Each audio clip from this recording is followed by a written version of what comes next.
Kubera channel స్వాగతం అండి. So ముందుగా మనం వచ్చేసి కొన్ని ఇంపార్టెంట్ అప్డేట్స్ చూసి రేపు బ్యాంక్ నిఫ్టీ లెవెల్స్ చూద్దాము. ముందుగా మనకు వచ్చేసి Kotak Mahindra bank profit after tax అనేది 14% తగ్గినట్లు మనం ఇక్కడ చూస్తున్నాము ఇయర్ ఆన్ ఇయర్. సో ఎప్పుడైతే మనకి రిజల్ట్స్ అనేది అందులోనూ కోటక్ మహీంద్రా బ్యాంక్ అనేది చాలా మూమెంటం అనేది చాలా ఇద్దరు కానీ అప్ సైడ్ అయినా కానీ డౌన్ సైడ్ అయినా కానీ చాలా హెవీగా ఉంటుంది. సో ఒకసారి రిజల్ట్స్ వచ్చేసి ఇది నెగిటివ్గా ఇచ్చారు కాబట్టి కొంత ప్రాఫిట్ బుకింగ్ అయితే జరగవచ్చు. ఎవరైతే కోటక్ మహీంద్రా బ్యాంక్ హోల్డ్ చేస్తున్నారో 50% స్టాక్ అయినా అమ్మేసి పెట్టుకోండి. ఓకే, నెక్స్ట్ ఎస్బీఐ చూద్దాము. ఎస్బీఐ వచ్చేసి నెట్ ప్రాఫిట్ వచ్చేసి ఇది మనకి 10% ఇయర్ ఆన్ ఇయర్ డౌన్ అన్నట్లు చూస్తున్నాము. ఎన్ఐఏ వచ్చేసి 3% మనకు వచ్చేసి అప్ సైడ్ చూస్తున్నాము. కాకపోతే ఏంటంటే ఈ రెండు బ్యాంక్స్ మనకి నెగిటివ్ రిజల్ట్స్ రావడం వల్ల రేపు బ్యాంక్ నిఫ్టీ అయితే కొంత డౌన్ సైడ్ ట్రేడ్ అయ్యే ఛాన్స్ అయితే కనిపిస్తుంది. ఓకే, నెక్స్ట్ వచ్చేసి మనకి డీమార్ట్ అండి. డీమార్ట్ వచ్చేసి ప్రాఫిట్ ఆఫ్టర్ ట్యాక్స్ జస్ట్ 2% మనం ఇక్కడ పెరగడం చూస్తున్నాము. అండ్ ఇక్కడ చూసినట్లయితే అనే sequential basis the profit after tax has fallen by 21% for the December quarter of the financial year, while the revenue from operation is down by 7% in the set time period. The revenue from operations stood at మనకు వచ్చేసి so over మనకి DMart Q4 results వచ్చేసి profit after tax వచ్చేసి fallen by 21% అన్నట్లుగా మనం ఇక్కడ చూస్తున్నాం. ఇది వచ్చేసి మనకి స్టాండలోన్ అండి. సో స్టాండలోన్కి కన్సాలిడేషన్కి డిఫరెన్స్ ఉంటుంది. Okay, so all companies together consolidation ఇస్తాడు. స్టాండలోన్ అంటే ఓన్లీ సింగిల్ ఎంటిటీ కంపెనీకి మనకి ఇక్కడ ఇస్తాడు. సో ఓవరాల్గా మనం ఇక్కడ చూసినట్లయితే Q4 రిజల్ట్స్ ఫైనాన్షియల్ ఇయర్కి 2.6% ఇయర్ ఆన్ ఇయర్ రైజ్ అన్నట్లుగా ఇక్కడ మనం చూస్తున్నాము. And the revenue from operations కూడా మనకి ఇక్కడ పెరిగినట్లుగా మనం ఇక్కడ చూస్తున్నాం. ఓకే, కాకపోతే మనకి sequential basis profit after tax has fallen by 21% అన్నట్లుగా మనం ఇక్కడ చూస్తున్నాము. సో మనకి క్వార్టర్ ఆన్ క్వార్టర్ వచ్చేసి మనకి పడ్డట్టుగా మనం ఇక్కడ చూస్తున్నాము. ఇది కొంత నెగిటివ్ ఇంపాక్ట్ అయితే స్టాక్ మీద అయితే ఉంటుందండి. ఓకే, నెక్స్ట్ అదాని ఎంటర్ప్రైజెస్ వచ్చేసి మనకి 3% అనేది పెరిగింది. ఆఫ్టర్ Q4 మనకు వచ్చేసి 3% అనేది పెరిగింది. ఎందుకంటే Q4 ప్రాఫిట్ వచ్చేసి 752% ఇయర్ ఆన్ ఇయర్ పెరగడం ఇక్కడ చూస్తున్నాము. సో అదాని ఎంటర్ప్రైజెస్ మనం స్టాక్ ఆప్షన్స్ కూడా రేపు ట్రేడ్ చేయడానికి చూస్తాము. సో ఏ లెవెల్స్ నుంచి పడింది, ఇంకా ఇది ఏ లెవెల్కి వెళ్ళొచ్చు అనేది మనం చూద్దాము. ఓకే, నెక్స్ట్ వచ్చేసి అనిల్ అంబానీ ఆర్ పవర్ వచ్చేసి 10,000 crore Asia's largest solar BESS ప్రాజెక్టులు ఇన్వెస్ట్ చేయబోతున్నట్లు చూస్తున్నాము. ఆర్ పవర్ అయితే మంచి లో లెవెల్స్ నుంచి పికప్ అయితే అయింది. ఎక్కడి నుంచి కూడా ఇది మంచి హైయర్ లెవెల్స్కి వెళ్ళే స్కోప్ అయితే ఉంది. ఓకే, నెక్స్ట్ పిఎన్బి హౌసింగ్ వచ్చేసి 7% దాకా మనకి పెరిగింది అన్నట్లుగా చూస్తున్నాము.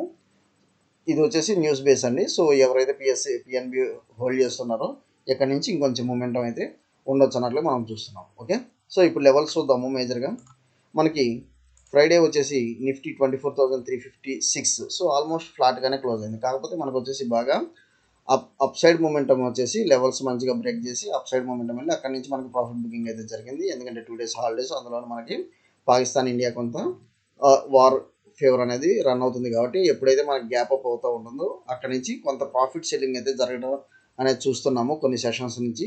సో రేపు కూడా ఒకవేళ మేజర్గా గ్యాప్ అప్ కనుక అయితే అక్కడి నుంచి కొంత ప్రాఫిట్ బుకింగ్ అయితే జరిగే స్కోప్ అయితే ఉంది. ఓకే, సో లెవెల్స్ ఏందనేది ఒకసారి చూద్దాం. మనకి బ్యాంక్ నిఫ్టీ వచ్చేసి ఫ్లాట్గా 55,115 దగ్గర క్లోజ్ అయింది. ఈవెన్ నిఫ్టీ సో ఫ్లాట్గానే క్లోజ్ అవడం చూస్తున్నాము. రేపు ఈ లెవెల్స్ ఎలా ఉండొచ్చు అనేది చూద్దాం. మనకి నిఫ్టీ 24,346 ఉంది. కాకపోతే గిఫ్ట్ నిఫ్టీ చూసినట్లయితే 24,532. సో ఆల్మోస్ట్ 200 పాయింట్స్ అప్లో అయితే ట్రేడ్ అవుతుంది. అండ్ మనకు వచ్చేసి డౌ ఫ్యూచర్స్, నాస్డాక్, డౌ జోన్స్ ఇవన్నీ చాలా పాజిటివ్లో అయితే క్లోజ్ అయింది ఫ్రైడే. ఓకే, సో మంచి పాజిటివ్లో అయితే క్లోజ్ అయింది. ఈవెన్ మనకు వచ్చేసి యూరోపియన్ మార్కెట్స్ కూడా బాగా పాజిటివ్లో అయితే ట్రేడ్ అయినాయి. ట్రేడ్ అయినాయి మోర్ దెన్ 1%. సో రేపైతే కొంత బుల్ మూమెంటం అయితే ఉంటుంది. ఒకవేళ మార్కెట్ వచ్చేసి ఫ్లాట్గా జస్ట్ ఒక 50 పాయింట్స్ అప్లో కనుక ఓపెన్ అయితే అక్కడ నుంచి మార్కెట్ ముందు వచ్చేసి మంచి లెవెల్స్ అయితే టచ్ చేయడానికి 24,500 లెవెల్స్ అయితే టచ్ చేయడానికి స్కోప్ అయితే ఉంది రేపు. అక్కడి నుంచి కొంత ప్రాఫిట్ బుకింగ్ అయితే చూద్దాం. ఓకే, మేజర్గా 24,000 ఇక్కడ వచ్చేసి 500 లెవెల్స్. సో రేపు 24,500 లెవెల్స్ అయితే ఇమీడియట్గా మనకి టచ్ అయ్యే స్కోప్ ఉంది. అదైతే మీరు చూడొచ్చు.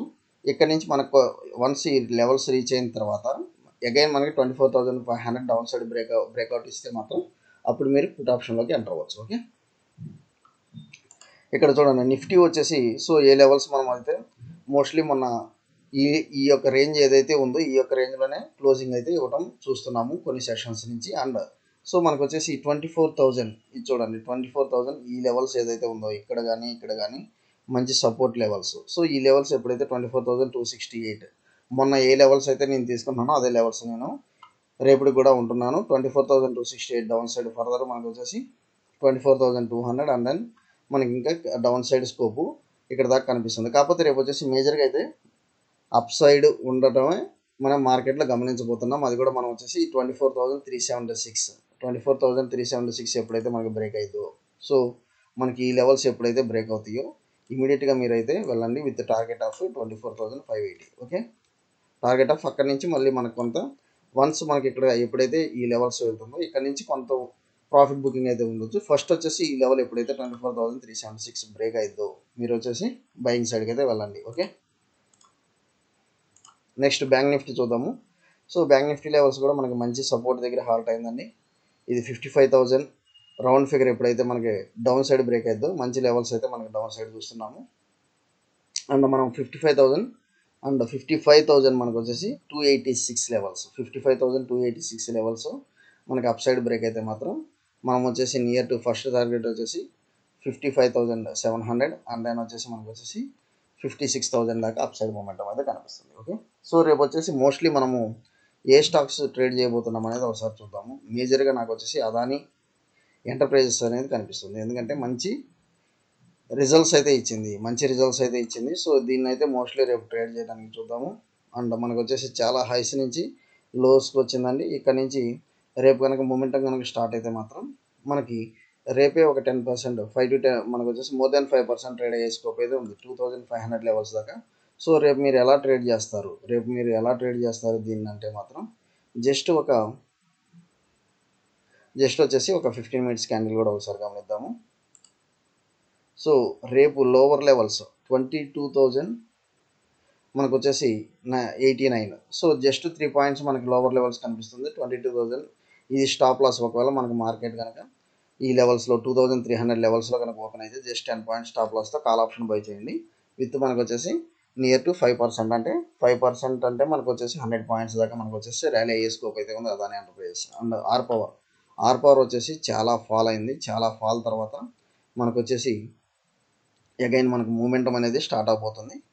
రేపు ఆర్ పవర్ వచ్చేసి దగ్గర మీరు ఒక 1 రూపీ అనేది మీరు స్టాప్ లాస్ పెట్టుకొని ఇది కూడా మనకి బయింగ్ సైడ్కి అయితే బల్క్లో అయితే ఎంటర్ అవ్వచ్చు అండి ఆర్ పవర్. ఓకే, బల్క్లో అయితే ఎంటర్ అవ్వచ్చు ఆర్ పవర్, ఎందుకంటే మనకి చాలా లెవెల్స్ అయితే ఇది పెండింగ్ అయితే ఉంది. ఓకే, సో డీమార్ట్ వచ్చేసి నేను కొంత సెల్లింగ్ అయితే చూస్తున్నాను, ఎందుకంటే మనకి quarter on quarter year results కొంత జస్ట్ 2% వచ్చిన క్వార్టర్ ఆన్ క్వార్టర్ అయితే మనకి నెగిటివ్ రిజల్ట్స్ అయితే మనం చూసాము. ఓకే, సో థ్యాంక్ యూ అండి. ఫాలో ఫర్ ఇంపార్టెంట్ అప్డేట్స్ ఏదైనా ఉన్నా మన వాట్సాప్ గ్రూప్ జాయిన్ అవ్వండి.